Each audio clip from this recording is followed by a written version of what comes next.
E aí, pessoal, tudo bem? Nessa aula, nós vamos rever a ideia de coeficiente angular que você deve lembrar das aulas de álgebra, ou seja, vamos rever a ideia de inclinação de uma reta. E essa inclinação nada mais é do que a taxa de variação de uma reta, ou a variação de y em função de x, conforme caminhamos ao longo da reta. Ou seja, é a inclinação de uma reta. E quanto mais inclinada a reta for, mais positivo vai ser o seu coeficiente angular. Então, essa reta tem um coeficiente angular positivo, ou seja, está crescendo conforme o x cresce. E se a inclinação for ainda maior, significa que ela cresce mais ainda conforme o x cresce, ou seja, a reta teria um coeficiente angular maior. E como podemos calcular a inclinação dessa reta, dado dois pontos? Ou seja, como podemos calcular a taxa de variação de y em função de x? Simples, eu vou colocar dois pontos sobre essa reta aqui. O primeiro deles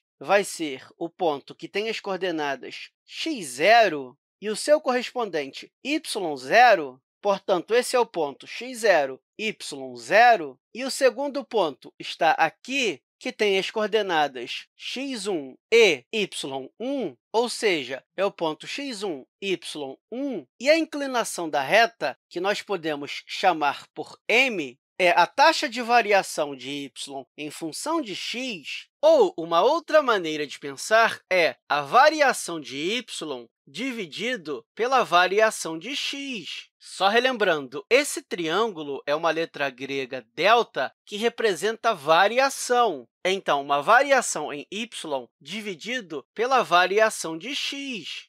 E vamos ver como aplicar isso aqui. Vamos pensar na variação de x primeiro. Estamos variando de x0 para x1. Então, essa aqui vai ser a variação em x, ou seja, essa aqui é a nossa variação em x. Eu posso colocar aqui na mesma cor. E como podemos representá-la? Simples. Se queremos conhecer essa distância, nós pegamos o x1 e subtraímos o x0. Então, o ΔX vai ser igual a x1 menos x0. Claro, eu estou assumindo que x1 é maior do que x0, né? E qual vai ser a variação em y? A mesma coisa, o y final menos o y inicial, ou seja, y1 menos y0. E você pode até se perguntar, será que eu não poderia fazer y0 menos y1 sobre x0 menos x1? Poderia, mas a resposta seria absolutamente a mesma. A diferença é que tanto aqui quanto aqui dariam resultados negativos e a resposta daria positiva. O importante é ser consistente. Se você está subtraindo o valor final menos o valor inicial aqui, no denominador você tem que seguir a mesma lógica. Mas, enfim,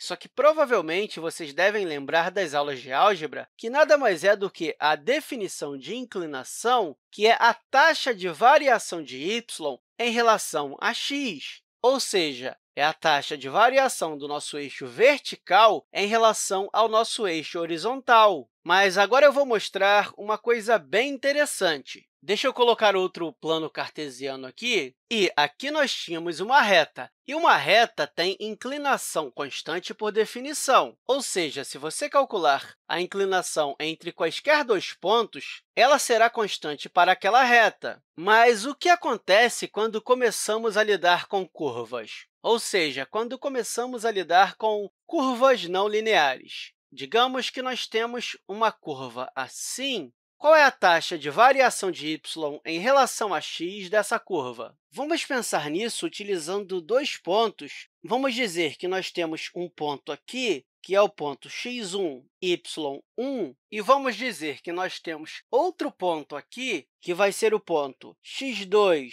y2. Nesse momento, nós ainda não conhecemos as ferramentas necessárias para calcular a taxa de variação de y em relação a x nesse ponto. E isso é uma coisa que o cálculo vai te ajudar mais à frente. Mas, utilizando álgebra, nós podemos pensar, pelo menos, sobre qual é a taxa média de variação durante esse intervalo. E qual é a taxa média de variação? E como podemos calcular? Simples, vai ser o quanto y variou ou seja, a variação em y, que podemos chamar de ΔY, para essa variação em x, e que podemos chamar de ΔX, e podemos calcular isso do mesmo jeito. Ou seja, a nossa variação em y, que vai ser y2 menos y1, dividido pela variação em x, que é x2 menos x1. Desse jeito, nós podemos calcular a variação entre esses dois pontos. E outra maneira de pensar nisso é que essa é a taxa de variação média para a curva entre x1 e x2, ou seja, essa é a taxa de variação média de y em relação a x nesse intervalo.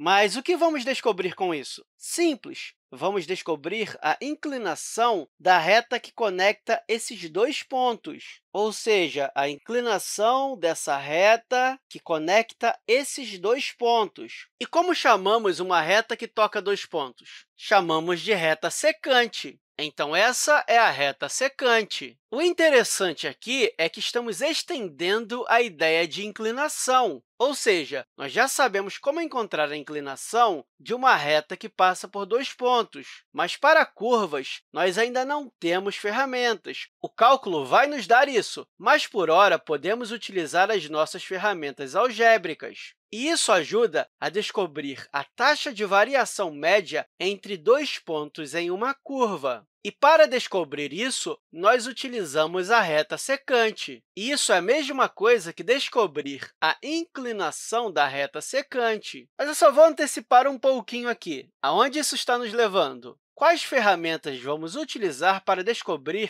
a taxa de variação instantânea? Ou seja, não apenas a média, mas o que acontece quando esse ponto está ficando mais próximo e mais próximo desse ponto. Ou seja, a inclinação da reta secante está se aproximando cada vez mais da taxa instantânea de variação. Mas eu vou falar com calma disso nos próximos vídeos. E eu espero que essa aula tenha te ajudado e até a próxima, pessoal!